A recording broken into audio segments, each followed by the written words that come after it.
Баршаңызға қайырлы күн, сіздермен бірге Айгерім, каналыма қош келдіңіздер. Бүгін мен сіздерге қойдың іш майынан тоң май жасаудың рецептімен бөлісемін. Бұл рецепті сіздер де жасап көріңіздер. Егер де осы іш майдан басқа да қандай тағам түрлерін немесе не жасауға болады, комментарий бөлімінде өз пікіріңізді қалдыра кетіңіз. Мен іш майды ұзыншалап, содан соң төрт бұрыштылап, майдалау етіп тұрадым, ұсақтап. Маған тек қана май ғана қажет. Егер сіздер шұжығы керек емес, тек қана май керек дейтін болсаңыздар, осы әдіспен жасасаңыздар болады. Немесе осы іш майды үлкен бөліктерге бөліп, ет тартқыштың көмегімен өткізіп алсаңыздар да болады. Мен бұл жерде ұсақтау етіп тұрадым. Ал егер сіздерге шұжығы керек болса, осы іш майды үлкенірек етіп турасаңыздар болады. Және де оны майын шығарған кезде қатты күйдірмейсіздер. Тек қана сарғайғанша ғана майын шығарып, одан кейін шұжығын бөлек сүзіп аласыздар.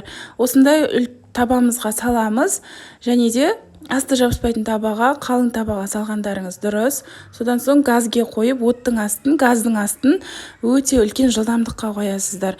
Кішкене майы ерігеннен кейін осындай күрекшенің көмегімен жақсылап араластырып тұрыңыздар. Майы ери бастайды. Тағы да араластырып тұрмын. Асты күйіп кетпеу үшін осылай араластырып тұрғандарыңыз дұрыс. Егер сіздерге нағыз шұжық керек болса, қойдың құйрық майынан жасасаңыздар болады. Егер де сіздер каналыма тіркелмеген болсаңыз, дәл қазір подписаться батырмасын басып, тіркеліп қойыңыздар. Видеода көріп тұрғандарыңыздай осылай аздап май шыға бастайды. Егер шұжығы керек болса, жаңағы аздап май шыға бастағаннан жаңағы газдың астын өшіріп, шұжығын бөлек алсаңыздар болады. Мен бұл жерде енді газдың астын өшірдім.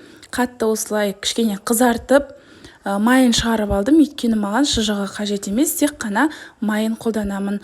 Осы тоң майды мен самсаға, қаттамаға қолданамын, және де ол тек қана өзін емес, кішкене қасына сары май немесе сұйық май қосып араластырып жасасаңыздар, самсаларыңыз, қаттамаларыңыз жаңағы қатпарлы болып шығады. Енді суытамыз. Суығаннан кейін осындай әппақ болады.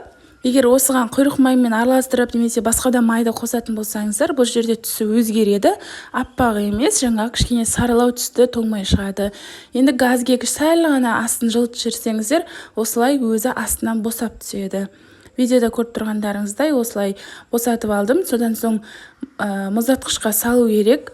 Орынды көп алмасын деп осындай төрт бұрышты етіп бөліп алдым, төрт бөлікке, және де салфан пакетке салып морозильникке қатыратын боламын. Рецепт ұнаса лайк басып, комментарий бөлімінде өз пікіріңізді қалдырып, каналыма тіркеліп қойыңыздар.